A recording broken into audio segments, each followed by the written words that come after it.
Please tell me there's a Slinky convention, please. If there were, it would take place on the escalator of some hotel. Just people walking down the escalator for the entire weekend.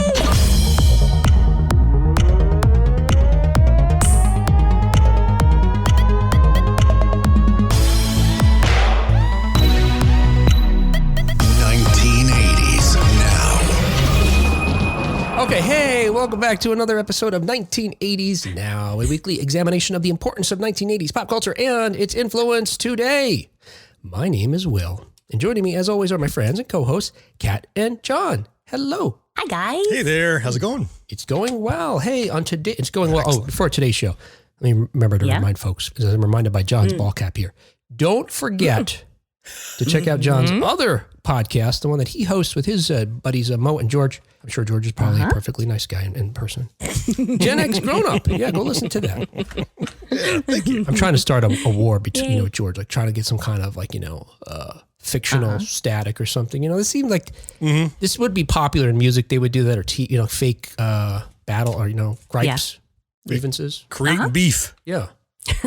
We'll both start recording diss records, and then so he'll record a response record, and There'll be a celebrity death match at Southern Fried Gaming Expo this year. yeah. Oh, all right, yeah. Wait, are we claymation or is it real though? I don't know. Which one is less work? I guess just getting in the ring.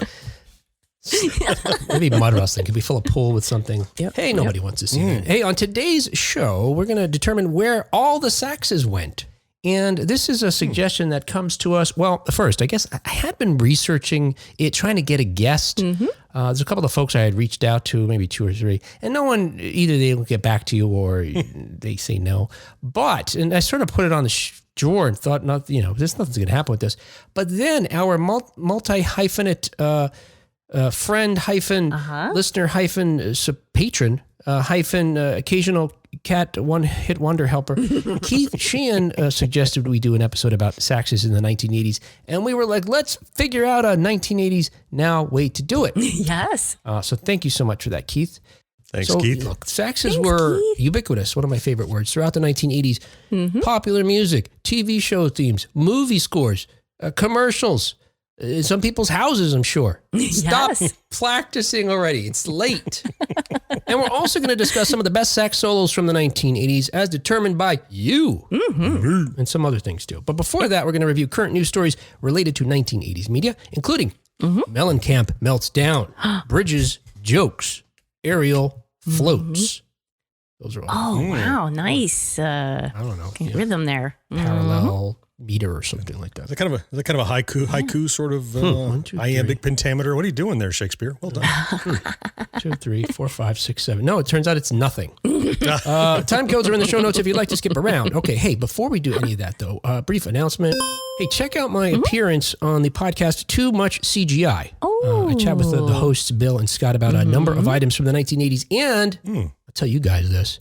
I couldn't help myself. At some point in the show, I do surprise them with the game and challenge them with questions. And the questions are related to CGI because I give them a hard time because, I listen to their show and it's called Too Much CGI. And I've never heard an episode about CGI. In their show, there's not nearly too much CGI. Right? There's not too much. Some might say not enough CGI. Yeah, in their CGI. Too Much CGI show.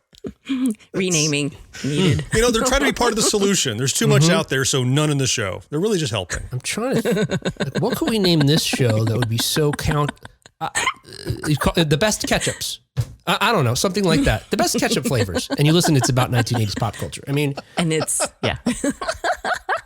Anyway, they do have somewhat of an explanation, although I do think I give them a hard time for that too. But meanwhile, Bill and Scott are fun guys, and it was good to chat with them. Well, I'm a little jealous. They got a quiz. I feel like I've been neglected lately. I've not been surprised with the game in quite some time. Same. And then you packed up a game and took it down the street to the competition. Okay. That's actually really funny to hear you say you're longing for a game, Jon. I'll keep that in mind, Jon. I'll see what I can do. Quiz. I can accommodate you. Okay. And it has to be about a game that you know very little about, of course, because we always aim to embarrass you. We know that. Hey. Thanks for that. At some point, we'll start promoting our appearance at Southern Fried Gaming Expo, but I don't know. It's probably too far out now, right? but we're good. Can't start. I think it just did. Okay. I mean, I guess in brief, we're all going to be there. John and It his was Gen very X crew. backhanded way. 1980s Now crew is going to be there. We're all going to be doing panels. John's doing, I think, 3 panels now, right? Yeah, 3 total. Wow, 2 for GXG and 1 for 1980s Now. Yeah. So I'll be good and busy. So plenty of opportunities to sit in the audience there and participate in our shows. For 1980s Now, particularly, we're going to be doing a true crime episode, really. I mean, sort of. Crime in quotes, and it's always in quotes, but sometimes there's actual crimes. This isn't a crime so much as it's a travesty. It is. That's exactly what I was about to say. Well, the great minds think alike. And we'll tell you It's more one about- after my own heart, so I'm excited that you chose it, Will. And our good buddy George Krupski is helping us write that and put it together. And we'll tell you more about it as we Yay. get closer. All right. Hey. Excited. Let's get caught up on 1980s news. Because there's lots of interesting news stories. Okay. Hey. Yes. As reported on the Mary Sue, Jeff Bridges makes perfect video game joke. End of line. So recently at a Hollywood Reporter roundtable for actors that included Bridges was there, Pedro Pascal, the Mandalorian. He's also in The Last of Us. Kieran Culkin, Michael Imperioli, Evan Peters. Some other folks, they started talking about video games, primarily because Pascal stars in The Last of Us, as I mentioned. Are either of you watching that? No, I want to, but I haven't made time yet. I have. It's very good. Yep. It's just I suffer from too much junk to watch-itis, and I just keep falling off the wagon and moving on to the next thing.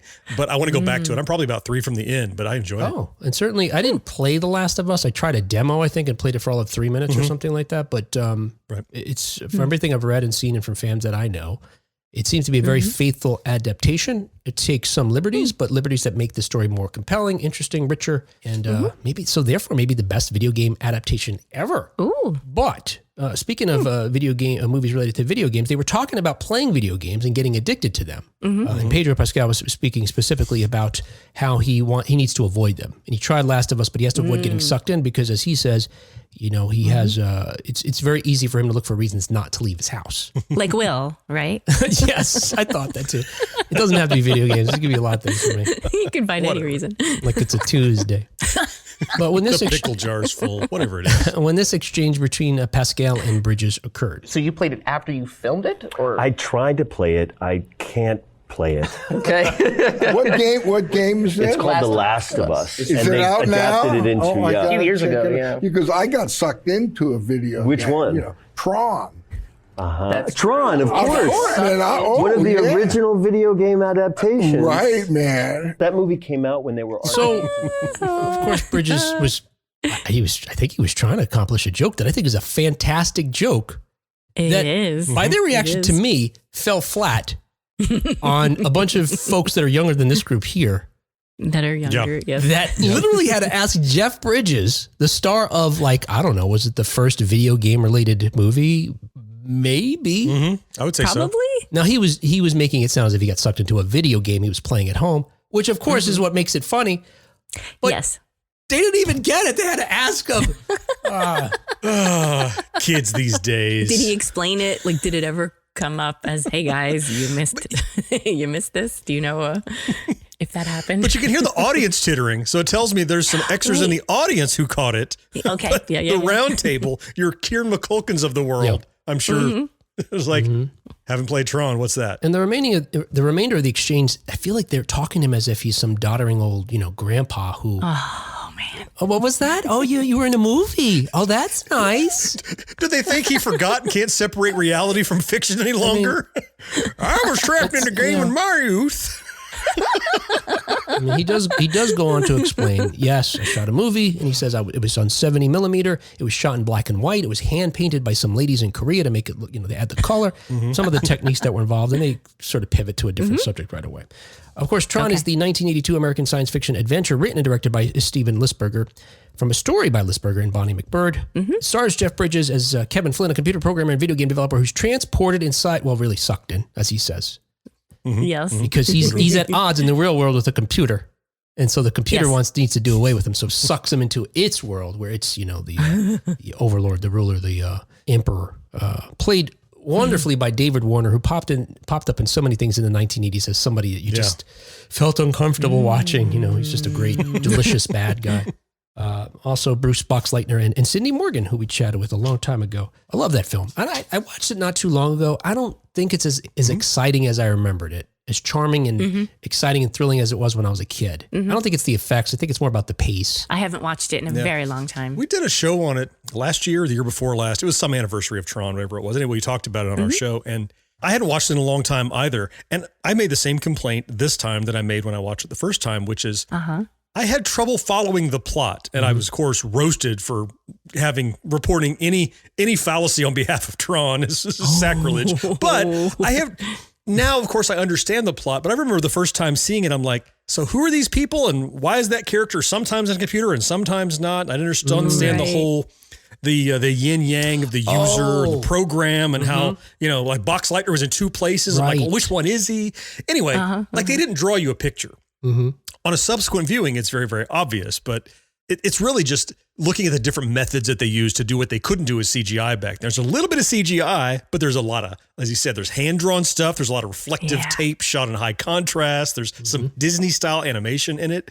And, now that would just all be CGI. I'm more interested now in looking at documentaries of how did they accomplish that without the modern technologies. And it's really cool. All right. Hey, another 1980s news. And as reported... Wait. Did we not finish that? Wait. What? I want to end the Tron section by going, great, end of line. Thank you. Very creepy. Hey, John, did you ever catch that Pac-Man Easter egg in that scene? Well, not that scene, in that movie. Of course. Okay. Of course. Yeah, absolutely. All right, you could have that. You could have that for a video, a reel. That's yours. There we go. I'll use it. There you go.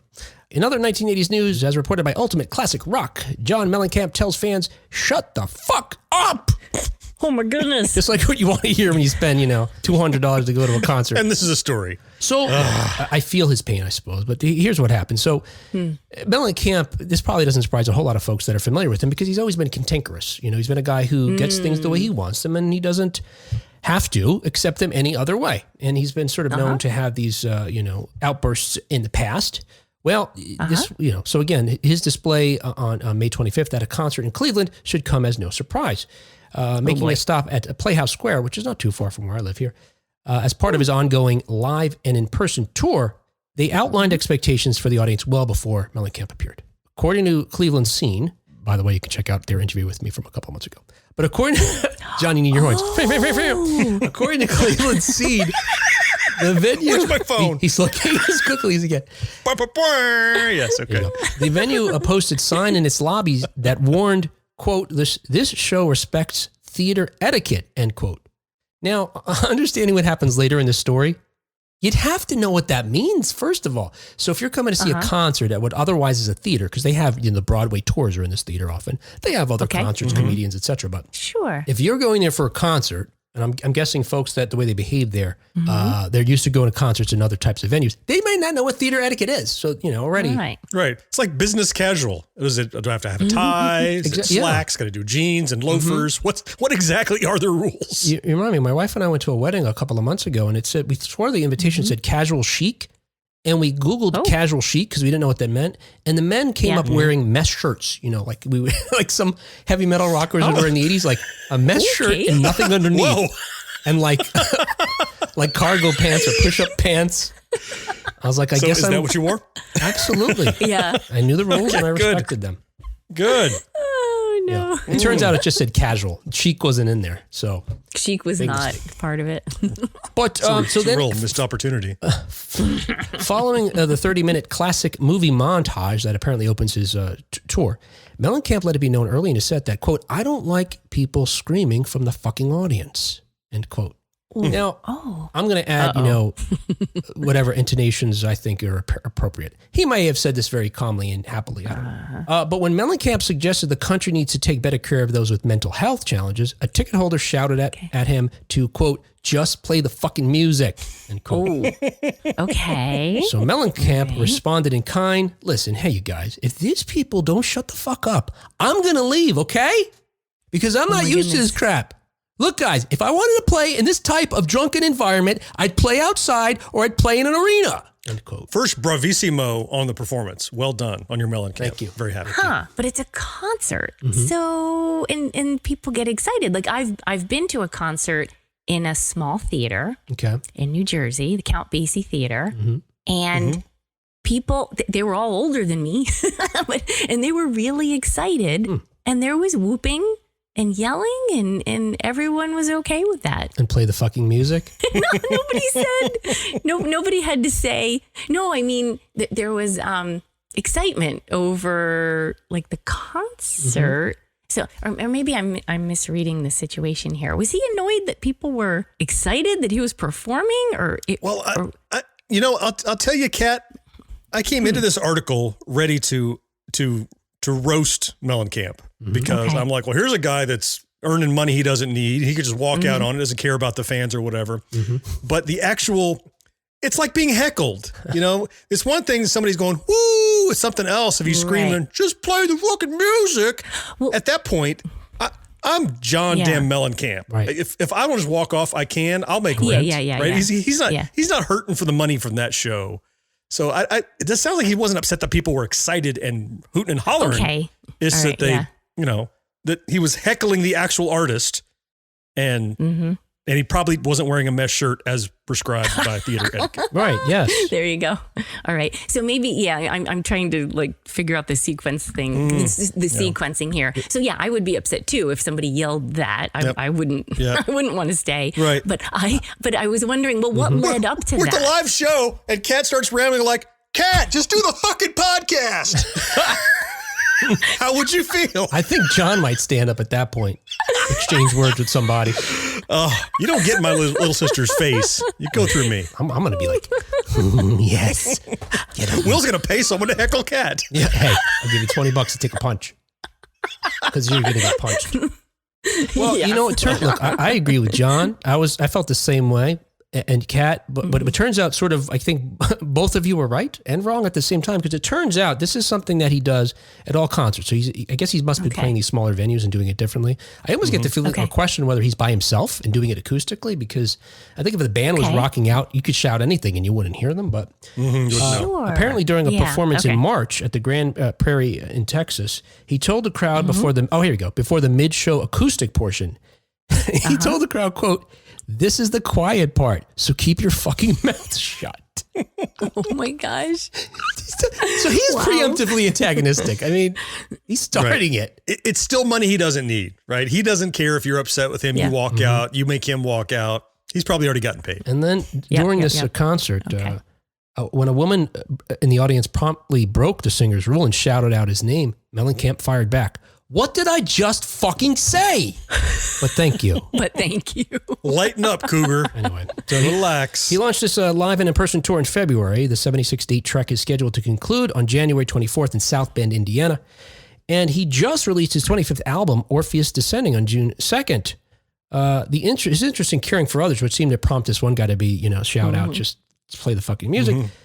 Should also not be a surprise to his fans, much like his attitude, because the 71-year-old songwriter on this new album, on one track, pleads for an end to gun violence on the album's lead single, Hey God, and laments the homelessness crisis on the follow-up single, The Eyes of Portland. If you see me in public and scream my name, I'm just happy you know who I am. I'm not going to be upset. And finally, in other 1980s news, and as reported by Deadline, there's something fishy overseas as the Little Mermaid is beset by review bombing. And I want to talk about this because I hate this practice. This is just so millennial, Gen Z. I can't imagine Gen Xers doing this kind of shit, but maybe. I can't. Yeah. The world's going to shit. I don't know. Anyway, so here's the facts. You guys can tell me what you think about it. Okay. The good news for Disney's live action or take on The Little Mermaid is that it's doing well at the box office. Yay. Had a 3-day opening of $95.5 million and a 4-day projection of $117.5 million. There's probably other numbers out now by the time you're hearing this. Yeah. And internationally, they didn't expect it would do well internationally. And I'm not sure why, except what you're about to learn, maybe that's the answer. So the international box office was only $68 million, which was low for films generally, but they didn't expect it to do well overseas. So on Rotten Tomatoes, this film, which was directed by Rob Marshall, has a 95% verified audience score, which is fantastic. Yes. But overseas websites, including IMDb in the UK, Brazil, and Mexico, as well as, I'm going to say, Allociné or Allocine. I don't know how do you say sin in French? I don't know. Oh. Allociné. Sin. Probably. Yeah. Allociné. In Français. In France, they posted advisories during the rollout when negative user reviews appeared in questionable abundance. In France, Alocine wrote, we are currently observing an unusual distribution of scores which demands the need for caution. We encourage you to make up your own mind about the film, end quote. While it's not unprecedented for a site or publication to make these kinds of commentary, it's rare. Now, to be fair, some critics overseas, or in France, for example, didn't like the movie. They gave it 1 star. But we're talking about hundreds of thousands of people giving it 1 star or less if they can. Wow. It's suspected probably most of these people didn't see the movie. They're just doing this, which is a practice that's happened to other Marvel films. I think it's when Brie Larson was Captain Marvel. Wow. It seems often, it's when they don't like something the studio's done. Yeah. It has nothing to do with the movie. Yeah, the 2016 Ghostbusters suffered that same fate. That's what I was thinking of. And before you go further, Will, let me just for edutainment of the audience, let me tell you just a very brief anecdote. I, born in 1969, have never seen any of the live action remakes of any of the Disney animated films. Not because I'm morally opposed. I just like the animated, never got around to them. And yet I've never posted a review. So it is possible to not care about something and also not go and actively attack it. It is possible. Yes. You're a good role model, John. Oh. You could just ignore it. It works great. It works good for me. Yes. We need these examples. Yes. Well, even IMDb in the U.S. and Canada, as well as the sites for the UK, Brazil, and Mexico, posted a warning saying, our rating mechanism has detected unusual voting activity on this title. To preserve the reliability of our rating system, an alternate weighting calculation has been applied. End quote. Wow. So they spotted these things coming in, again, in great abundance. Usually they're coordinated somehow. Yeah. They're probably bots participating. It's easy for computers now to determine, all right, this activity is what we expect from humans. This is way out of the ballpark. So they took action. Now, again, I was curious as to why they anticipated it wouldn't do well overseas, and more so, why did most of these attacks seem to be coming from overseas? Yeah. I know the backlash we heard in the U.S. just because we had a woman that's of African American descent cast as the mermaid. Whatever, who cares? Yeah. But I didn't know if that would be it. In fact, I was anticipating maybe the mythological aspects of it might be problematic for some countries. I know I can't remember if it was in China or Japan have a problem with witches in movies or ghosts or something, that kind of thing. You don't know. Yeah. But while some of the gripes were seemed to be about the quality of the movie, including the lighting, which was apparently rather murky in scenes, it's underwater. It is. Murky is a great word to use for under the sea. But in some pockets of the world, the commentary has just been racially tinged. Isn't that bizarre for a mythical character to be upset about its race? Like, well, actually, Pegasus is not a Palomino. Yeah. Like, there's no Pegasus, therefore it doesn't matter if it's a Palomino, right? Exactly. Right. I'm sorry if you're just hearing it the first time there's no Pegasus, but it's true. I'm going to cry. Sorry, Kat. We talked about this when when this announcement of the casting was first. I mean, seriously, people? Yep. So stupid. But so anyway, this practice again, I'm hoping it's the younger idiots and their elders in their lives will get a hold of them. But quite honestly, I don't think that's going to happen. I don't think that if it hasn't happened now, If they had elders in their lives to straighten them out, they wouldn't be posting these bullshit reviews in the first place. Yeah. I just realized at some point during this story, someone has to shout out, just do the fucking podcast. Because we're pontificating. I volunteer. It's not going to be me. Right. Now, so look, while that's terrible as it is, I did find this other, while researching this story, I did find this other type of criticism interesting to me. Now, I'll just say this is a caveat right now. I'm a man. John identifies as a man as well. Kat is a female. So I understand that I'm talking from the perspective of a man. So, Kat, I want your feedback on this. Sure. And I know that what I can say is limited, and I get all that. So just to tell you the facts here, this other type of criticism I'm referring to is typified by a comment made by actor and singer Paloma Faith. I don't know who Paloma Faith is. Apparently she's a singer, and she also has a role on Gotham, which I've never seen. Okay. But she tweeted after seeing the film, quote, just seen the new Little Mermaid with my kids. And while I think Halle gives a good performance and it's great casting, as a mother of girls, I don't want my kids to think it's okay to give up your entire voice and your powers to love a man. What the fuck is this shit? Not what I want to be teaching next gen women at all, end quote. And when I read that, I was like, oh, wait a second. That's right. And I haven't seen the new movie, but in the original cartoon, she's told if you want to find love, you have to give up your voice, and you'll get your legs. With that prince, certainly. By who? Who is she told by, though? Who? Ursula, the sea witch. The villain who manipulates her. What's this? Bad people lie to you? This is not a lesson I want my children to learn. I gotta say, no, I haven't seen the new version. I would like to eventually, but I hear someone saying that. I hear, you shouldn't give up, this for love or for a man. I never saw it that way, and I actually have no problem with any of the Disney princess stuff because I firmly believe it's all in the processing. So I never felt like, oh no, my daughter can't watch this because she shouldn't have Princess Aurora or Snow White as a role model. Because we could talk about, what happened here and what happened here. And specifically with The Little Mermaid, she wasn't saying, oh yes, I'm just going to give this up for this. I felt like she was going for something. And when you have a goal, it doesn't matter what the goal is. Sometimes you have to make a sacrifice. And it was Ariel's story. If it had been, what's his name? The guy? Eric, right? If it had been his story, if he'd seen her first and fallen in love, who's to say he wouldn't have needed to give something up in order to be part of her world? Like breathing. Yeah. To be a part of her world. Dog. I love you. It'd be a very short courtship. Yeah. And then she just drags her on his floating body. She doesn't understand how humans work. A waterlogged just came out of the boat and Jaws corpse. She's just dragging around through the ocean. He's asleep. Humans apparently sleep a lot. Oh my gosh. Just stick a dingle hopper in him. See if he's awake. Test him. Is he done?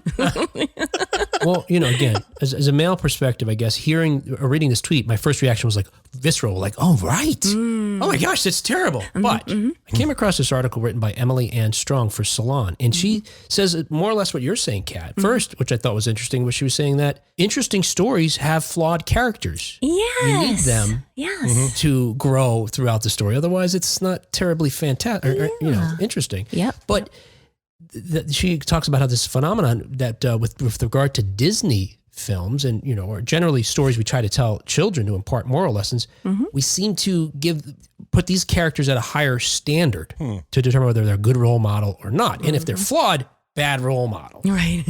What's interesting is she points out, just like you said, with regard to the original film, folks are quick to dismiss or not discuss the fact that Ursula is an imposing presence. Right. The way she's animated during that scene, she physically just dominates over her, Ariel, wrapping her in her tentacles, intimidating her with her magic.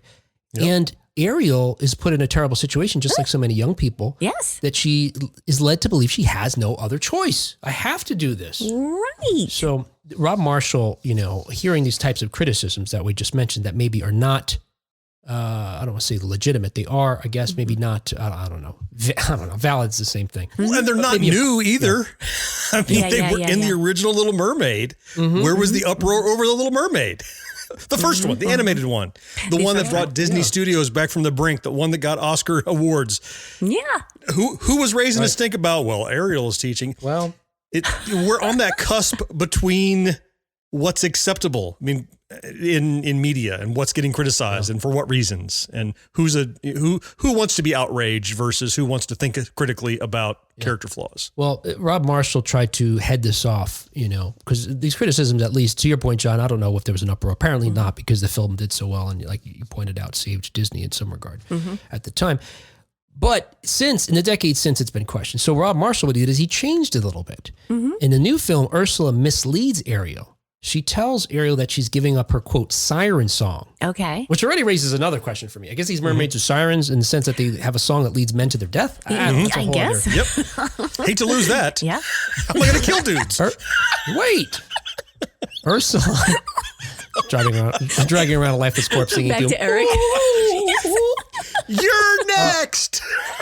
But Ursula doesn't tell her that she's going to lose her voice. Right. So okay. Ariel's actually surprised in the new film when she reaches the surface and can't speak because she's been tricked. But this author points out that she questions this kind of criticism, saying that she believes that we have a lot of people have fallen trap for this certain kind of feminism that she calls girl boss feminism. Again, I do think of myself as a feminist, but I'm a man. But what she says is it's a kind of feminism that simplifies feminism, I guess, by just saying you have a certain goal and you just need to overcome it while not actually doing anything to try to combat the systems that exist to keep you from achieving that goal. So essentially, I believe I'm a feminist, but I try to always have context in mind. I try to, keep, there's so many windows you can look through. Well, but Kat, you are mature and thoughtful, which is cheating because not everyone has those skills. So much now is knee-jerk reaction. And what can I be outraged about today right away without all the information? Author Strong has an issue with the new film, and it's the way it tweaks it, saying that the script goes to pains to ensure that Ariel doesn't give up her voice for a man, but it robs her key decision of any ambiguity, as if the new Ariel can't be allowed to make a mistake, when the whole point of the original film is that she might have made one. Yeah. Now, taking it back to this Paloma Faith, who started off this, might be sort of looking into this and questioning in the first place. Faith is now receiving her own backlash, as Twitter denizens have unearthed a 2009 tweet from the celebrity reading, Careful what you tweet. Oh, careful what you tweet, yeah.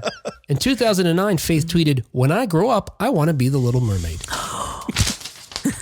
Just do the fucking podcast. Yes, sir. Yes. We didn't warn people not to complain, so that was 1980s. Hey, our independent podcast is brought to you every week by folks just like you. So if you'd like to help us out, please follow us on the podcast platform you're listening to right now. Subscribe to our YouTube channel. Share an episode on Facebook. All of these actions just take a moment and are 100% free. But if you'd like to chuck in a buck and help us keep publishing the show week after week, please visit us at 1980snow.com/support to find out how you can send us $1 or $2. And thank you so much. It means a lot. I'd want to ask her, why did you want to be the Little Mermaid? What was it about her that appealed to you? I wanted to lose my voice and get a man. Right. Is that your answer? Or was it her independence, her enterprising spirit, her... I want to swim with a corpse. Maybe that's it. He's all bloated, one eye's hanging out. I can see it. I wish I could draw. Under the sea. So look, we're going to talk, like I mentioned, we're going to question, where did all the saxes go? As we talked about just a little short time ago at the beginning of the show, saxes were everywhere in the 1980s. I'm trying to think back to how as I felt as a child. Certainly it didn't seem unusual that saxes were in music. No, it was not unusual. I don't know that we expected them, but they were commonplace. They were so commonplace, I'd have trouble thinking of one without one. It seemed like an obvious part of pop music, like a banjo is an obvious part of country music. Like, it's like, you don't second guess, like, why in the world do you have this weird drum with 4 strings that makes this twang? It was part of it. It was just obvious. Whereas the banjo is still part of country and sax is not. Yep. Yeah. And equally obvious is how when I hear banjo music, I feel scared. No. Kat, stop. You're scaring him. I'm scared. Yeah. I'm sorry, Will. I think of dun, dun, dun, dun, dun, dun. All right, so look. This is what we're going to do. So in this exploration, because I can get a bit wonky, because I like the wonky side of it, to keep the show from getting too dry, let's say, because I know I could do that. Let me take a sip of water. I need some backwash. To hydrate the show. Oh my God, it splashed all over my face. Well, the show's not getting too dry. You got water on your face. Neither is the host. Now the show might be too moist. All right. Oh, you're upsetting people. You know that, John. You know I know. You know there's people that hate that word. So look, to keep it from getting to any of the things that John just said or dry, this is what we're going to do. And this is inspired by an episode I heard of Scandalous Games, which was hosted by Kevin and Pellizzeri, who we had on the show some time ago. It's a really cool show. And he appreciates, too, because he goes and he digs deep into, he's a historian, so he digs deep into the history of troubling video games. But he did this thing on one episode where they were talking about just upsetting video games. This one video, I can't remember what it was, but it was anyway. And he told his co-host, anytime, it gets too heavy, he gave them the power to basically stop it, and then they moved on to play a game that he had set up. They would do it quick. So that's what we're going to do. So you guys both have a buzzer there, okay? Okay. Yay. And Okay. whenever you buzzer. think it's getting too dry, Okay. you press your buzzer, and Okay. this is what you'll hear.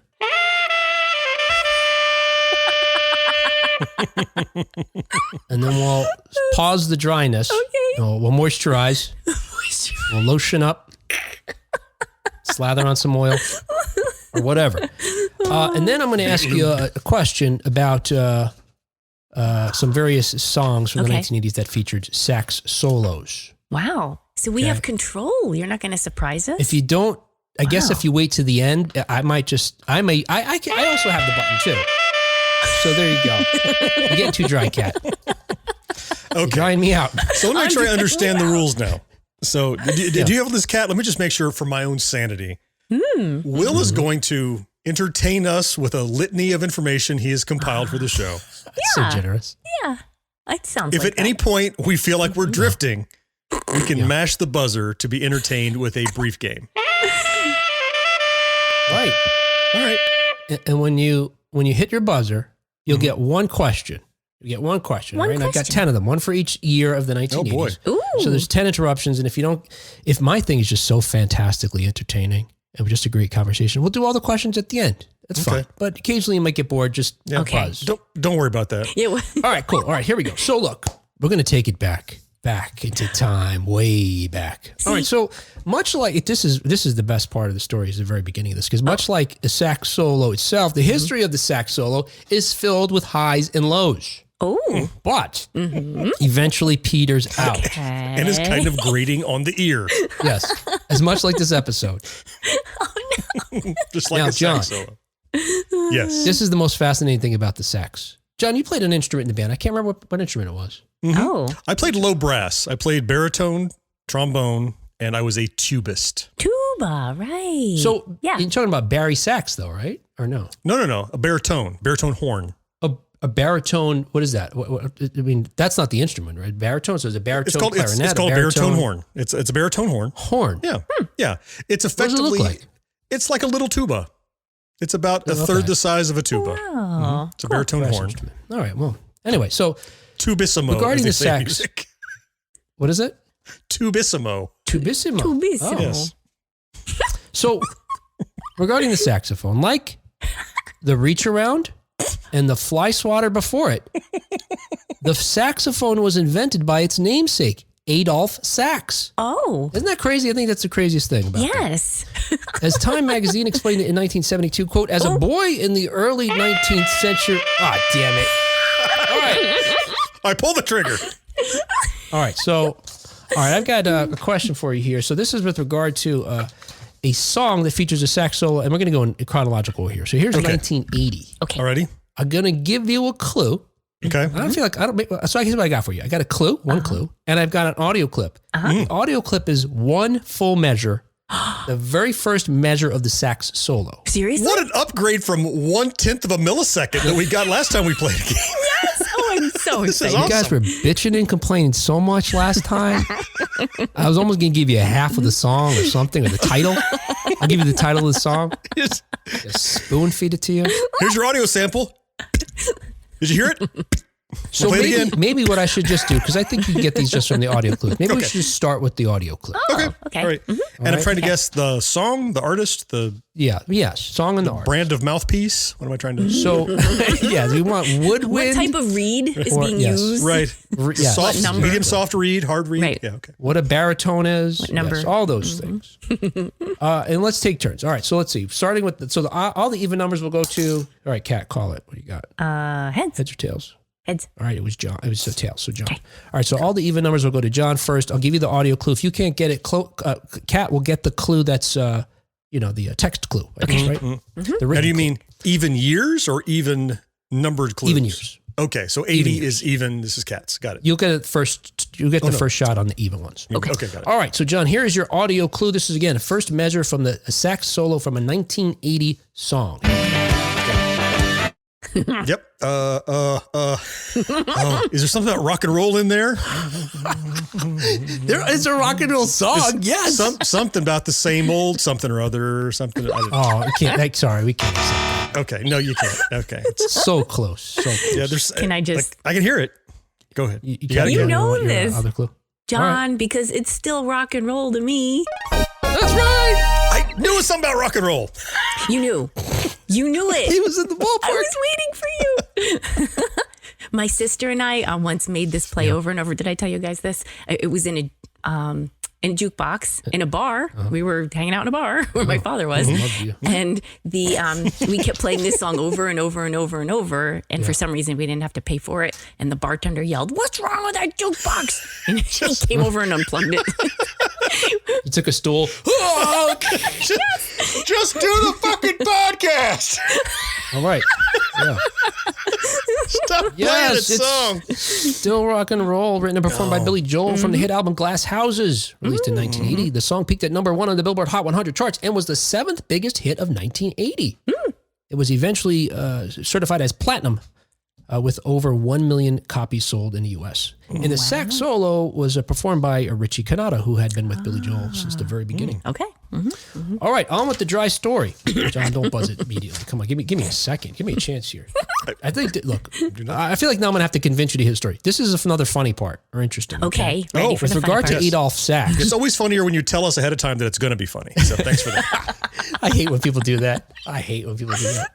I'm always guaranteed not to laugh. Or now I know I love this. And now I have to. Oh, dude, no, not funny. Time magazine in 1972 explained, quote, as a boy in the early 19th century Belgium, Adolphe Sax was struck on the head by a brick. Oh my gosh. The accident-prone lad also swallowed a needle, fell down a flight of stairs, toppled onto a burning stove, and accidentally drank some sulfuric acid. So he's an 80s kid. So, yeah, and he has a history of good decisions, including inventing the sax. Exactly. So, of course, he grew up and invented a hybrid of the brass and woodwind families, the bastard child of the orchestra, saxophone. So he was actually the son of an esteemed music maker. So he spent his life, even from an early age, learning how to make instruments. He sought to create an instrument that combined the technical dexterity of the flute and the clarinet with the horn-like sound of the brass family. He imagined that this was something that military bands could use, orchestras could use. Eventually, after experimenting with a bass clarinet, he stumbled across a prototype for what ultimately becomes the saxophone. Now, although some classical musicians did include the sax in their compositions, the sax never took hold the way Adolphe had hoped. That was due in part because the French instrument manufacturers went to war with him. Oh. He relocated from Belgium to France to try to take, he wanted to get some of the military business there and sell his instruments. They had essentially what was one YouTuber called it a battle of the bands. And his instruments won over versus the local manufacturers in France there. Wow. So they filed multiple lawsuits against him, just keeping him busy with that. And meanwhile, they pressured musicians not to take up the instrument. And as a result, some composers would write for orchestra that had it, and the members of the orchestra would say, we're not going to play that. They were giving 1-star reviews of saxophone. Yeah, they reviewed bombed it. Yes. 1 star saxophone. If I could give it fewer stars, I would. Yeah. Now, of course, and I think I'm giving this history because I think this is interesting how it plays into how we perceive of the sax. Because ultimately, it's interesting to me that sax, for me, is sort of how I feel about it. It's imbued with certain qualities that I don't attribute to other instruments. Okay. The sexiness of it. It is. The playful, the rebellious nature of it. And I think all of that is embedded in this history. Yeah. Even though if we didn't know it or just experienced our piece of it, you'll hear it. There's something about how it came to us that I think it is why. Wow. I pause to see if John raises his. Kat's never going to buzz me, right, John? She's too kind. I'm going to do it right now. All right, Kat. I said it, and then Kat did it. All right, okay, look. All right, I got another one for you here. All right, this song is from 1981, Kat. This first clue goes to you. It's an audio clue. Tell me which song included this sax solo. Again, this is the first measure. Something about rock and roll? Oh my gosh. She's a very freaky girl. Super freak. That's right. Yes. Good job. I got there the same time you did. I'm like, you did? I'm stuck. And then As soon as you said it, I thought of it. Yep. Right on. It's easier when the pressure's not on you, right? That's how I function with these things. Yes. Released in 1981, Super Freak was produced and performed by Rick James. The song was co-written by James along with Alonzo Miller and was released on James's fifth album, Street Songs. Hit number 16 on the U.S. Billboard Hot 100, number 1 on the Dance Club Play, and number 3 on the Hot Soul Singles charts. Nice. Yeah. It's since been certified gold.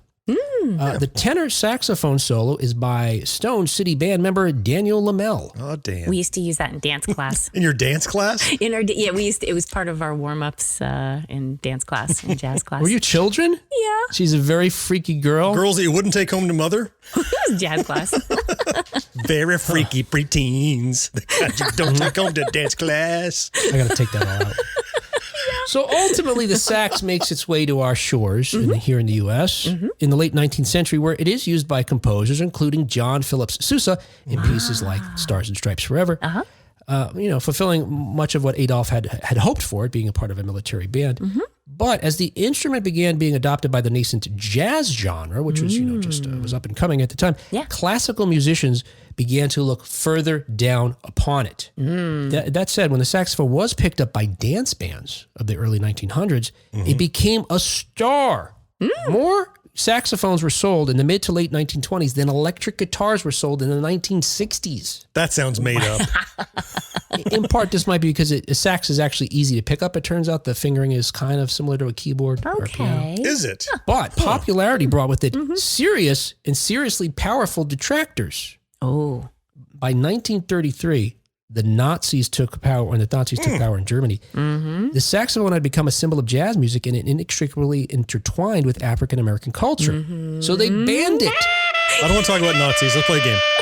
All right, hey, I got another one for you, John. This is for you first up here from 1982. Here is your first measure of a sax solo featured in a hit song. I'm wondering if was this really a hit song? Oh. All right, let's say it's in the top, it's in the Billboard Hot 100, all right? Okay. Oh. Whoa. This is one of the hardest ones. Oh my goodness gracious. Oh. Again? I don't even have a guess for that one. That doesn't even sound familiar. Oh no. It's tricky. It's one of my favorite sax solos. Really? I love this song in this band too, though, but yeah. I'm gonna pass, Kat. Yours to steal. I don't know if I can. I'm so curious what this is. Well, you're getting a clue, Kat. Okay. All right. And here's your clue, which I think will make it easier for you. Although this song was featured on the soundtrack for The Last American Virgin, it wasn't as big of a hit as Christmas Rappin', another classic from the same band. Oh. Is this I Know What Boys Like?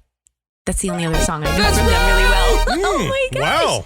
Nice. Kat knows her songs. Can I hear the clip again now? From the waitresses. Yeah. Oh, I love this solo. You guys gotta check out the full song. It's really Didn't help at all. Yeah. I need to hear it woven in with the whole song. I don't the rest of have it, it lodged like that. Wow. The other ones I could hear, and the rest of the Yes. the rest of, like, it reminded me of Lilu being reconstituted in The Fifth Element. Like, all we had was the hand. Yeah. And it's all stitching together in the container, right? But this one is just nothing. It's just nothing. Yeah. Nothing's No stitching. I Know What Boys Like was written by guitarist Chris Butler. Yeah. Friend of the show, Chris Butler, who appeared some time ago. Yeah. And actually a neighbor. That's not too far from him. In 1978, while he was still a member of the rock band Tin Huey, which again, it's a local band here, and later recorded by Patty Donahue after Butler formed the Waitresses. Nice. It was released as a single and peaked at number 62 the week of May 29th, 1982 on the Billboard Hot 100. Nice. And Tin Huey bandmate Ralph Carney plays the sax. And it's fun in the video, too, because he goes berserk on that thing. I've got to point out that it's now 3-zip, Kat. You're crushing it. All right. sorry? All right, I'll skip the Nazis. Don't be sorry. Never apologize for dominating a game. All right. Well done. The Nazis ban it because it's associated with African-American culture. The Russians ban it because it's associated with Americanism. Yeah. Okay. Yeah. Yeah. Likewise, it gets banned in churches, starting with the Vatican in 1914, probably because of it's associated with what they thought were sexually aggressive dances. Because it's associated with saxophone players. That's enough. That's enough. You'll never see one of them in a church. I was going to say, were a lot of people playing saxophone in church that they had to be banned? Get out. Or, no, I get it. Okay. We don't want them in here. Because I've known a lot of saxophone players in my time, and there's a type. Yeah. Yeah, and I guess to John's point, I mean, jazz musicians certainly then, and I don't know now, but they were, they had a type as well, and drugs were involved, dancing, partying, other vices, and where we could say no judgment, that's fine, The church was like, oh no, dirty dancing, and the dancing, keep them out of here, dirty dancing. So, and in the U.S., we had the development of. Just like with rock and hip hop, we had a new music style, and this one again was led by African Americans. We had an outrage here from the moral majority as well, who saw evidence in jazz music of youthful dissolution. In fact, in 1925, the editor of the American magazine Etude, I don't know that it's a lot of words I don't know. Wrote, quote, "We know that in sinister aspects, jazz is doing a vast amount of harm to young minds and bodies not yet developed to resist evil temptations." Okay. Based on empirical evidence and studies. Yes. Yeah, I mean, this happens over and over again. We know in the 1980s we had very satanic panics over anything we liked. Yep. The older generation is scared of the younger generation. If the kids like it, it's bad for us all. Yeah. You know what's funny is now I think to myself, look, when our parents were, shitting on hip hop or shitting on rock or punk music, and these people are shitting on jazz music, when you look back and you think of all those things that evolved out of those are still with us today and are to be, lauded and, cherished and valued. Today, and look, now I'm going to sound like an old guy, but I think I could get away with this, right? Think about the dances that came out of hip hop, for example, or jazz. We got TikTok dances now. You ever see those? They last for 30 seconds. No one could follow them. You're not doing it at a party like everyone's. It's just. There are full tutorials you can watch on TikTok to do the stupid TikTok dances. Yes, you can't learn so someone can get views while I try to learn the steps. I know that tricks work. John, you're not getting me with that Pac-Man dance you made up. Yeah. Waka. Pass. To the tune of, yes. But what's interesting is that as a result of them, first they see jazz, this new music. Oh shit, this is the devil's music. Look at how people are behaving. Yeah. With these lascivious dance styles in jazz clubs. They appear to be enjoying it. Yes. Well, that's the first sign, right? Right. They're experiencing pleasure. When they're trying to, home in on, what is at sort of, the heart of this thing that seemed to come out of nowhere. Yeah. The saxophone is targeted because it doesn't have the pedigree of the other instruments in the jazz band. Pianos have been around forever, guitars, drums. Saxophone by then is 100 years or less. Right. Old. At this point, you can't say the piano causes the kids to act crazy because it's been around so long and proven not to be the case. Yeah, we had those in the church. You got to go with whatever's new. Yep. Yes. So, you guys are going to just keep doing this to me? All right. Okay, Kat. I got one for you, Kat. This is a song released in 1983, and I'm going to play you the audio clue here, which is the first measure of the sax solo. Kat's good at this. Modern Love. David That's right. Wow. I had Kat is like that. Kat's brain, I could see it whirring. Like it's that app, that Shazam app, where you play a song and it's... Right, it sampled it, and now it's comparing it against all the algorithms to see which song it is. I had to fast forward. Can I hear it again and see if I ever would have gotten there one more time? Would have. Dun, dun, nope. Dun, dun, dun, dun, dun, dun. Yeah. Lilu's not coming back in my brain. She's not going to be reconstituted. Nothing else. Well done. 4-zip, Kat. Yes, Modern Love is a song written by English singer-songwriter David Bowie, released as the opening track on his 1983 album Let's Dance and issued as the third single from the album later that year. It was co-produced by Bowie and one of Kat's favorites, Nile Rodgers. Yes. It hit number 14 on the U.S. Billboard Hot 100, and it features a tenor sax solo by Stan Harrison, as best as I can tell. As best as you can tell. It's a little... a little fudgy. All right. A little murky. All right, look, let's get close to the 80s quicker here. So in the 1950s now, like I told you, this is ebbs and flows as far as the popularity of saxes and sax solos in popular music. But in the 1950s, when rock and roll starts to emerge out of jazz, it gives the saxophone another boost. And much like its musical predecessor, rock began featuring the instrument, including in solos. Okay, so I came across I came across a lot of articles, and I'll put them all in the show notes instead of repeatedly referring to the sources. But one of them was this guy who just published his paper, maybe to get his PhD, because it says PhD on it. It just came out, where he analyzed data. He somehow he found some different tables, etc. But what he essentially crunched was songs, popular songs since the 1950s through 2020 was the last time this was updated. And what they charted as. And then he averaged for different portions of years, I think every 5 years or so, he averaged how many hit songs had sax solos. Wow. So he creates this really interesting sort of, graph where you can see the sort of wave where again, in the 1960s, I'm about to mention, or in this period here, we had the peak peak usage of saxes in songs from 1958 to 1962 with an average of 55 top 40 hit songs featuring solos each year during that time. Nice. Okay. But just 10 years later, as we approach our favorite decade, this average drops 80% to only 11 solos per year. And we only had 7 in 1971. But as rock became the forerunner in American music, the saxophone starts being replaced by guitars. Some folks suggest economics took a role because it was more expensive to have a saxophone, a saxophonist, to have a session musician on the payroll that was available to play a saxophone. Okay. But as we're going to talk about in a little while, and I want to get your thoughts on this at the end here, is that doesn't seem to account for what happens a decade later. Because beginning in the late 1970s, a shift begins towards electronic production and away from acoustic. As we know, technology starts allowing us to be able to create other sounds. And many of the artists in the 70s and certainly throughout the 1980s take advantage of that. But in spite of that, we still got this. Oh, you're introducing one. No, that's not me playing a game. That saxophone is actually from the late 1970 song Baker Street by Jerry Rafferty. I've been trying to place, I know what that is. That was the final test. I couldn't have Wait. the name. No. Yeah? No. That's not from You Belong to the City? No. No, yeah. Good guess, that's a good though. one. I see where you're going. I see where you're going with that. I see where you're going, and I'm telling you to turn around because you're about to hit a wall. You're going the wrong way. It's a dead end. But I thought that was an isolated sample from the Miami Vice soundtrack. Interesting. Yeah, Wow. Nope. No. It's actually from Baker Street, as I mentioned. That, along with other songs like Deacon Blues by Steely Dan, You're punking me. Really? led a rebound in sax solo popularity beginning in 1978. Now, it ticks up again. Now we start having an average of 27 solos per year and about 18 solos per year for the remainder of the decade. Think about it. As we're pointing out, even with this game, it dominated 80s music, TV shows, right? As I mentioned, commercials, movie scores. Think about David Sanborn in the Lethal Weapon films. It became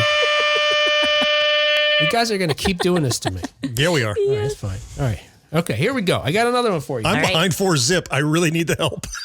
All right, John. Here you go. Here's one, John. This is one for you. Is it free? Guarantee you're going to get this. So I know you're not. Hope so. As I said that. All right, this is from 1984. Tell me what's this hit song? What solo this hit song comes from? Kat, she's working. Kat's already bobbing her head. She's shazamming it as we speak. She continues the song in her head. You can tell. I think I have it. Come on, John. It almost like the instrumentation feels a little Huey Lewis-y, but I really don't know what the song is. No, I pass. And plus, Kat's gonna get her clue. Can I give him a clue? But it has to be if I'm correct. I don't know. Would you like a pity clue, John? Yeah, I could. Sure. I mean, I could give John your clue if you want. Well, it's specific to John. If I'm correct on this song, Yeah. Oh boy. Remember what you said on your first song? This is like the clue she gives in her what was that one hit wonder thing or whatever? Oh, there's another one coming. It rhymes with tree and Star Trek character. whatever. Yeah. Right. What did you? No, that was the best clue. Yes, that was. What did you say on the first song tonight? On the first song, See, this is what I'm talking you about. said what? Something to do with? Right, it sounded rock and rolly is what I said. Right. So, Am I right? Well, yeah. that And good if I went down that path, the only does thing sound rock and the roll, only thing yeah, I I could agree. do is harder rock and roll because I already said it feels like Huey Lewis. But That's right. is it really? yes. I couldn't hear the song around it, and I can't take any more than half credit for that at most. Oh, we could do it live. I was trying to get you the words rock and roll So Yes, this is a Huey and a Lewis and a News song from. It was their third single from the 1983 album Sports. Yep. It's peaked at number 6 in the U.S. Billboard Hot 100. Christopher Connolly of the Rolling Stone at the time said, "quote A fancy pants sax solo and some moronic lyrics sabotage the spirited heart of rock and roll. It's still kicking," says Huey, which should have ended a minute and a half earlier. Johnny Cola of the News played the solo. I wore that cassette out in my truck, I tell you. At least once I had to buy it a second time. Awesome. Great album. So we're listening to some 80s songs in this way that we do this throughout this game. So and folks are familiar with it, certainly. But we're going to get to some of the reasons why folks think we don't have sax solos anymore in a moment or two. Okay. But to get there, I first have to pose this question to you. Why do you feel, there's no correct answer to this, why do you feel the sax, and maybe you disagree, is considered sexy? Oh. And again, maybe you don't think that, but I do. Many folks suggested. Okay, why? What is it about it? There's a playfulness to it. There's a kind of. I love the hand gestures you're making because it is that is what it sounds like. Yes, like there's kind of a smooth wiggle. Yeah. I'm gonna tell you something. So I don't know. Okay, the song "Careless Whisper." Okay. Yeah. I practically draped myself over the speaker. Like whenever I would hear that song, there was just something about it. Wow. It primal just, or something. Yes, it's visceral. There's something really visceral about the saxophone. It's so interesting. Yeah. I understand why it's perceived as being a sexy sound. It is all those things that you said, Kat. I think I missed the boat on the sax sounding that way. And for me, I get it. I understand what people are trying to invoke when you hear the sax playing, but it's almost ironically sexy at this point for me. Okay. When I hear the sax being used to go, things are getting steamy. It's almost like it's a meme almost to me now. When you it's like you see two people in a room. It's almost playing the bow chicka wow wow, kind of like you're doing a porn song, right? If you just play a nice sultry sax, it sounds to me like you're forcing the issue. So I guess you would say it's successfully invoking a sexuality or an interlude with some people. But it's so on the nose now because it's been used so long that I don't feel that way about it. I only intellectually know what they're doing, if that makes sense. Okay. It's blah, blah, blah to you. Well, it is blah, blah, blah. Blah, blah, sax solo. Let's get back to the song. Yeah. John Foolery. Play the fucking music. John's coming down how the detractors of the sax ultimately, sort of modern detractors come down. Okay. Okay. Oh, but interesting. You're right, John. I don't have a clip of it, but you can recall then older films in cartoons when a female character was going to strip, it would be like this Barry sax that would come in or tenor sax. So, I agree with Kat though. There's something I think innate to its sound. And I was just thinking about this, like the sounds we vocalize. We talk about this sounds sexy. We make sounds that are similar to what a sax does. Yeah. And the sax, by many accounts, but folks that know more about music than I do, is an instrument that's regarded as being able to more closely emulate a human's voice. Well, it is reeded, so it has a vibrating reed that's not entirely unlike your vibrating vocal cords, right? So what'd I do? Nothing. I'm being something. I don't know. I missed it. I looked down. Is it because I said vibrate? Was that the problem? I don't know what I've done. Kat jumped on the speaker just like it was Careless Whisper. just draping herself across her earphones. Jumped on the computer. John's okay. No, I'm not. She's laying across the laptop. Laptop. Get it? Oh, we lost her. So we've broken her once She'll again. Be back. Oh my God. But it has a similar timbre to a vocal cord vibration, right? Yeah. As opposed to a brass instrument, which is a buzzing of your lips, is that right, which has nothing like that. You go the other end like a flute, that's blowing across an opening, which is not that. But Kat, quit it! I'm not even trying anymore. Okay. Well, I'm having a hot flash right now. Anyway. I'm gonna say that's not. Yeah. There's a whole bunch of things. Not for the usual reasons. Not for. So again, taking it up to today, saxophones are like John is talking about. They not only have they disappeared, but the average number of solos are now measured in the single digits. And one explanation suggested by some authors, like Kelsey McKinney, is that the instrument has become, quote, a punchline and a joke about the 80s. Oh, all right. Yeah. According to It's like what McKinney, John said, she writes, in today's pop, the saxophone is used sparingly because instead of seeming cool and propelling singles, it runs the risk of making you look corny. Oh, boy. And I don't agree with this, but she cites the most prominent shift away from saxes as sort of a respected instrument of pop music was George Michael's 1984 smash Careless Whisper, which she describes as having a saxophone riff that is a stand-in for pseudo-sexiness. John could have written this piece himself. All I can picture in Sax Solos now is the oiled up buff guy from Lost Boys. My gosh. The concert. Yeah. Which, for the record, I don't find that appealing. Like, no, that's okay. No. Well, what's disappointing to me is that McKinney she sort of ties Careless Whisper to fast forward years after in 2011 when this person who was personified as the sexy sax man. Oh my God. A character played by real life saxophonist Sergio Flores went viral by popping up in random places shirtless and playing the opening of Careless Whisper. Yes. But in no place in her article does she make a mention. She referred to the true 1980s pop culture sensation that made this parody possible. The sexy sax man from Lost Boys, Exactly. Tim Capello. That's wrong. It's just wrong. She skimmed right over that. So in 1987, Capello appears shirtless and shiny in a musical performance in the film, in which he both sings and plays the sax. He's playing a cover version of I Still Believe by The Call. But I don't know how you say this guy in 2011 is, look, he's pointing out. No. He's making a parody of Tim Capello, what happened, 14 years earlier, or whatever it is, 24 years earlier. But just as an aside of Tim Capello, to give you his bona fides, because for 15 years, he was a band member of Tina Turner's band. And in 1985, he made a brief appearance in music videos for Tina Turner's We Don't Need Another Hero and One of the Living from the Mad Max Beyond Thunderdome soundtrack. And because he looked like, so many of the guys that people were aspiring to be out of these action movies, because he was buff and built, Hollywood agents start clamoring to get him in TV and movies. And, okay, there you go. All right, Kat. It's a good story. No doubt. And we'll get to hear it too, right? All right, whatever. No, you won't. This is the punishment phase. This is the punishment phase of the show.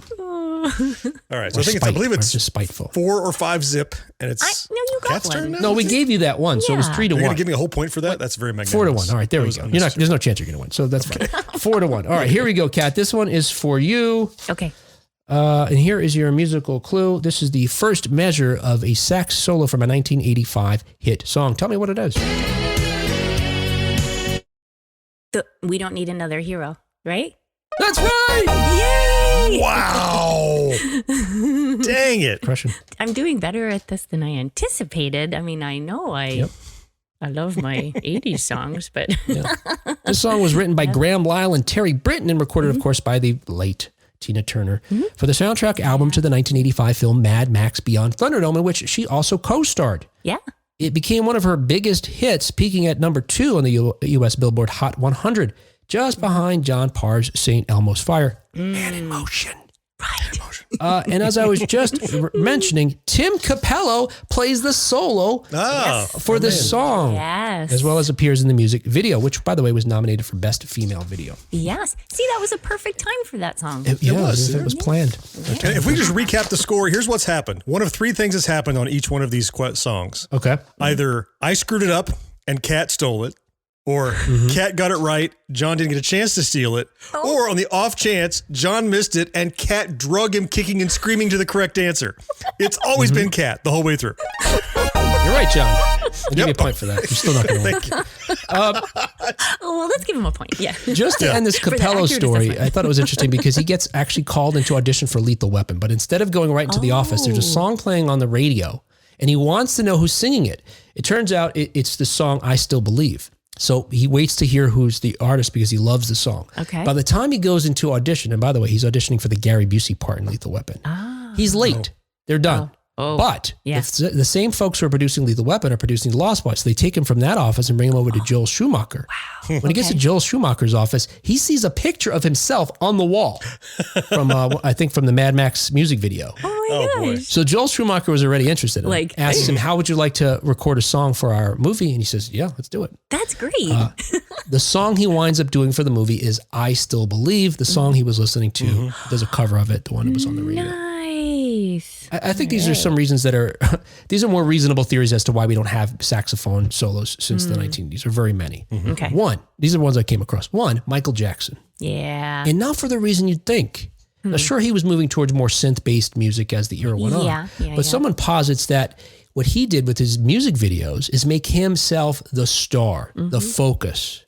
And so maybe to have a saxophone soloist, as this one theory suggests, would detract from that. Interesting. So the actual problem is that Michael Jackson did not play saxophone. Yes. What that he did.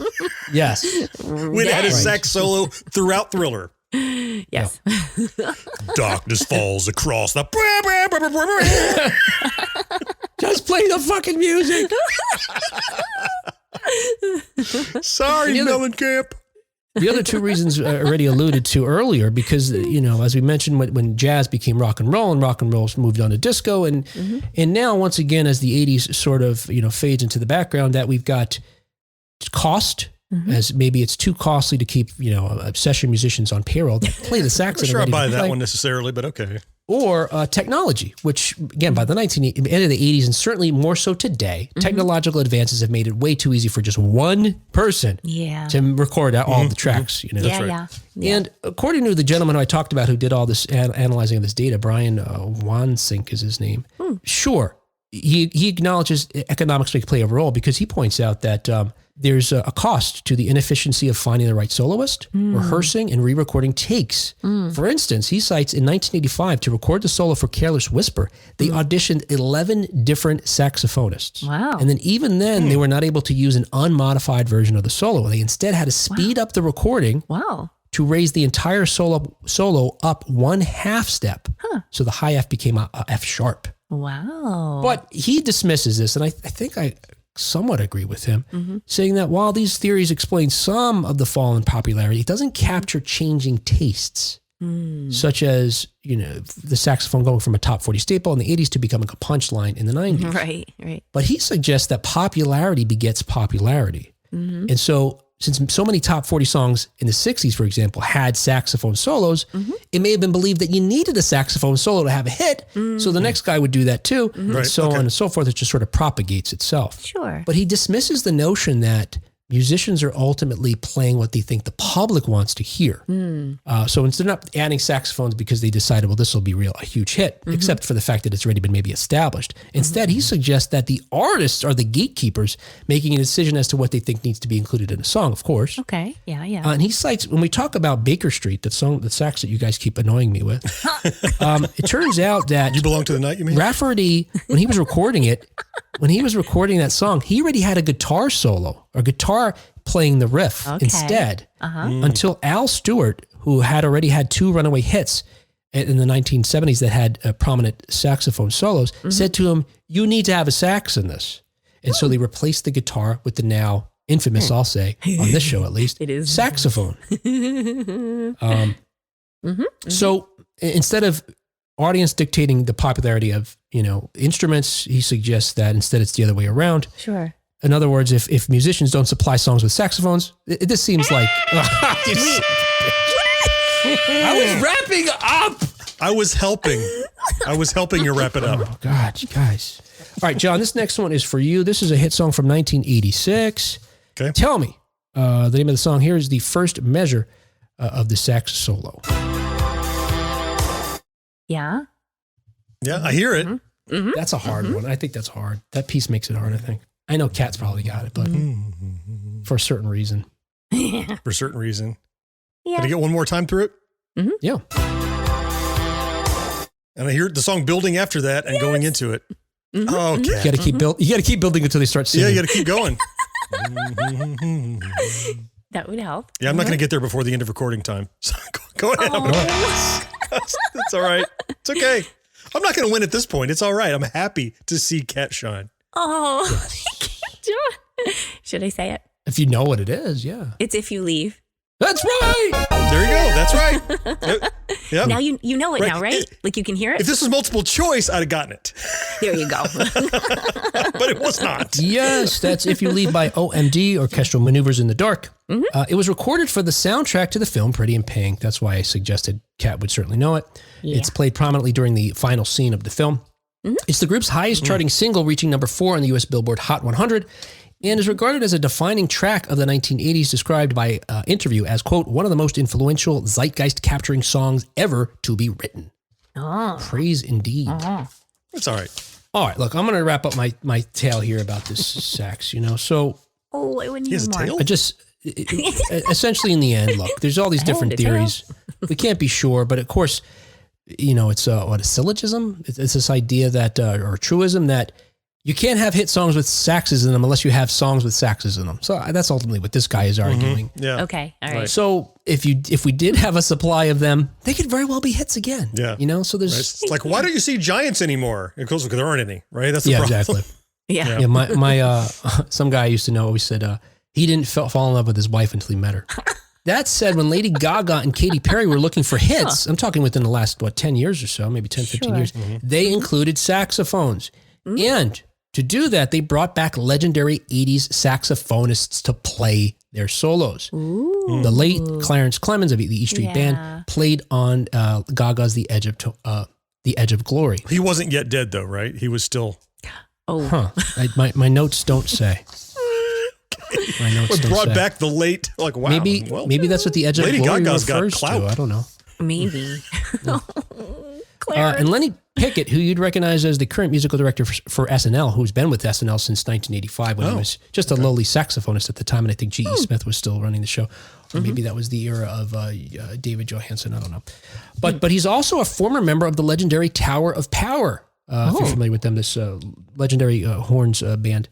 But he played on Perry's TGIF last Friday night. He also played the sax on a number of 1980s hits, including Notorious. Kat. Nice. And he played on some songs on Madonna's Like a Virgin album and guested on other tracks by David Bowie, Paul McCartney, and Elton John. Yeah. Now, interestingly enough, though, when Katy Perry recorded the music video for that song, she had someone fill in as a double or a stand-in to mime along with the sax solo. That was none other than another 80s legend, the sexiest saxophone player ever, just defying all odds. Oh. In the 1980s to become a household name associated with a sax and sex appeal. Kenny G. That's right. Oh my gosh. Wow. Who else could it be? John, I wouldn't have thought of that. Let's give him a point for you. Yep. Good for you. So there was literally dozens and dozens of 80s songs that featured sax solos. Dozens and dozens. All right, so I've got a couple more questions for you. Speaking of that, I've got, three more here? Three more here. All right, Kat, you're up next here. Oh, you don't have to. You don't have to do. All right, hang on. I wanted to. Okay, do that. Nice. All right, here you go, Kat. This song is from 1987, and here is the first measure of the sax solo from this tune. Oh. Well, this might be the first time she gets stumped. Can I hear that again? I feel like if you do, you'll get it. Oh no. I can't bring it anywhere. Oh my goodness. Okay. All right, John, here is your clue. You're in no danger, Kat. Just relax. I'll give you the audio. You've won the game. But here's the clue, John. Okay. When this song debuted, the singer-songwriter was only 16 years old. I'll play you this clip again. Yeah, again, I do hear it. And I think multiple choice, I would have it. All right. Wow. It's I'm Only out of my in element. My Dreams by Debbie Gibson. Right, Debbie Gibson. My yep. gosh. I can hear it. Yeah. Yep. So it was released when she was only 16 years old. She actually wrote it 2 years before she even recorded it. So she's 14 years old writing hits. And it peaked at number 4 on the U.S. Billboard Hot 100. And ultimately, the single was certified gold. All right, John, here is your next clue. There's no chance you can win, but just for fun, here we go. That's right. This is this is their first measure. Pressure's off. What's up? Pressure's off. Exactly. This is just for exhibition. This is just exhibition. That's right. Yeah, just victory lap. This is a 1988 song. Here is the first measure of the sax solo. Oh. I was hoping John would get this one. Oh, I don't think so. Going back to Cali. That's right. LL Cool J. Nice. Yay, John. Very good. I got one. What's the opposite of a victory lap? That's what I'm taking. Walk of shame. The defeat Misery lap? lap? I'm taking a defeat lap. In 1988, this single was released by LL Cool J. It's from the Less Than Zero soundtrack, and as also was on his third album, Walking with a Panther. It was co-written and produced by Rick Rubin, peaking at number 31 on the Billboard Hot 100. The basic concept for the song was Rubin's based on his own ambivalence about possibly moving from New York to L.A. I don't think All right, so. and finally, and with the game that is now 5-2. I lied, John. It wasn't for exhibition. It was real consequences. That's okay. Yeah. Here is the Well, final. it won't change the clue. outcome, though. Yeah. Okay. I'm with you. Kat, this is a 1980 song, and here's the first measure from its sax solo. Oh my gosh. Can I hear it again? I'm probably going to be embarrassed for not being able to pin it, but Okay. I can't come up with All something. right. All right, John. Here's your clue. This is not an easy clue, but there's something in this clue that might help. All right. A pan-European magazine, Music and Media, called it, quote, another lightweight up-tempo tune, as Latin as ever, and a guaranteed hit. And this is 89. Is that right? 89, yep. 89. Yeah. I could hear it once more. Wow. I mean, I could definitely hear it. It's like this song Shattered, and there's a shard of it there, and I'm like, Yeah.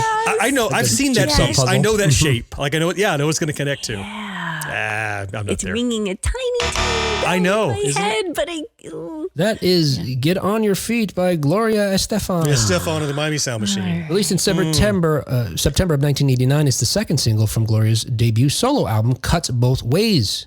The song was written by John DeFaria, Jorge Casas, and Clay Ostwald.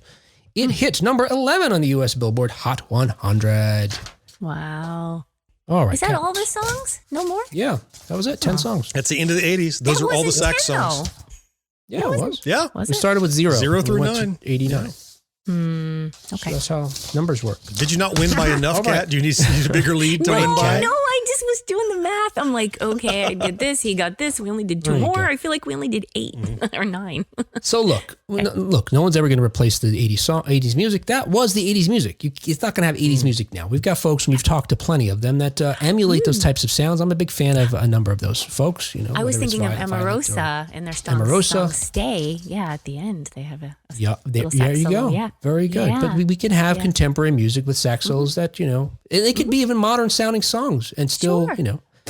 but people have to use a sax, I guess, is ultimately what happens. To be All right. sexy. Yeah. Yep. I'm just going to bask just- in the glory that I got the LL Cool J with. Yes. That's all I have there you really go. going for me Absolutely. here. He's So, long and lean, legend in leather. Now you know what LL means. Hey, that was the show. Our show is brought to you every week, thanks in part to our early adopters like Kathy Burke, Rick Parker, and Karen Flieger. And Hey, Karen. thank you especially to our Secret of Our Success Level Patreon supporters like Marcus Taylor, Tony Great, Nick Guillory, John Henderson, Craig Coletta, Good. and Brad Bowman. Thank you so much, everybody, for supporting us, and to you for listening. And if you'd also like to help us produce the show every week, visit us at 1980snow.com/support. There's tons of ways that cost one costs $1, I think. Some of them, right? $1, $3. Could be more than dollars. Or you could just do something free, like sharing a post or participating in a poll. We did take a survey of folks that follow us on Facebook and in our green room, which is our patron-only group on Facebook, to find out what sax solos you love the most from the 1980s. And, because this doesn't seem like it's working well, I'm just going to call out what seems to be the most popular. All right. As far as Scan it, look for the... Yeah. Pops up. What's great about this is they're color coded, so they kind of stand out. Oh, okay. But I don't know. It's not ideal the way this is. Just wing it. Anyway, yeah, here you go. All right, so it looks like the most popular. Maybe I should go backwards here. All right, so we've got votes for. I'm gonna tell you what the most popular is at the end here. Okay. We've got a few votes for Arthur's theme, Super Freak, Glamorous Life, If You Leave is in there. Someone chose that one. Sure. What You Need. And then as we near the most popular here, you've got, it looks like 3 are tied for the most popular, including Careless Whisper. No surprise there. Who Can It Be Now? And this is kind of a surprise to me, except I think there was something rigged to somebody. What's the opposite of review dumping or bombing? No. It wasn't me. Poll Vote bombing or something? Yeah. Vote groping. Rio from Duran Duran. Is the other. I know. Are you kidding? See? It wasn't me. Fixed. Yeah. And also It's we got the best. We got a comment here that I think is just fantastic from a supporter and listener to the show, John Henderson, writes with regard to our poll, which was, there were dozens on there from the 1980s. Not every song, because we couldn't. It was impossible. It was already ridiculously long. You could have put other as well. But John, with regard to that poll, he writes, and where is all, I'm going to, again, just like with John Mellencamp, I'm just going to, John, forgive me, I'm going to just give you whatever intonation I think is associated with how I read this. Yeah. Let's hear this. And where is all that jazz by Breathe? That song opens with not one, but 2 sax solos, tenor and soprano, and throws in 2 more before the final verse for good measure. What? Did nobody else fall in love with a girl from another town at summer church camp, have Hands to Heaven as their song, buy the cassette of Breed's album as soon as they got home from camp, memorize the entire album that week, play it on an endless loop the rest of the summer and fall until their teen church group went to the same out-of-town dance at their long-distance letter-writing girlfriend? Go to the end of the line as their bus was loading to take them home just so they'd have a few extra seconds with their girlfriend, who was beautiful, by the way, who nobody believed existed, and have their first kiss in front of a whole busload of their classmates? No? Just me? Maybe that's why Breathe isn't on the list. That sounds oddly specific. Yeah, I don't know. Almost as if it were based on something more than just supposition. I don't know. I don't think he took a breath while typing that. I know Will didn't really breathe while reading it. I think he worked a lot of stuff out. And so we're happy to provide that service, as we provide that service to one another every week. That's right. All right, we're providing that and many more services next week when we talk to you when we talk to you next time on 1980s Now. Until next time. End of line. This podcast is part of the 80s Ruled Network. Visit the 80s Ruled on Facebook for more 1980s awesomeness.